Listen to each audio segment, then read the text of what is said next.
Bakıda və Abşeron yarımadasında aprelin 4-ü səhərdən 6-sı gündüzədək arabir yağış yağacağı gözlənilir.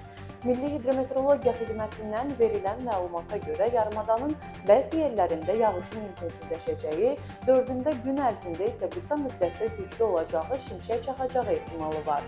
Gözlənilən intensiv və arabir güclənən yağışların şəhər ətrafı su basmaya meyilli olan ərazilərə təsir göstərəcəyi ehtimal olunur.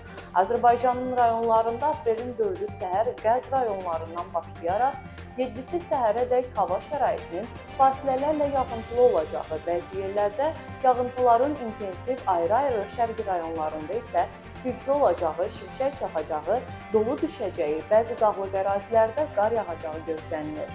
Çaylarda sululuğun artacağı bəzi dağ çaylarından, xüsusilə də Quba-Qusar bölgəsinin çaylarından qısa müddətli daşqın və sel keçəcəyi istisna olunmur. Aprelin 4-ü 7-sində gözlənilən yağıntılı hava şəraitindən sonra 7-si gündüz və 8-də yağıntıda qısa fasilə yaransa da 9-u gündüzdən yenidən yağıntılı hava şəraiti müşahidə olunacaq.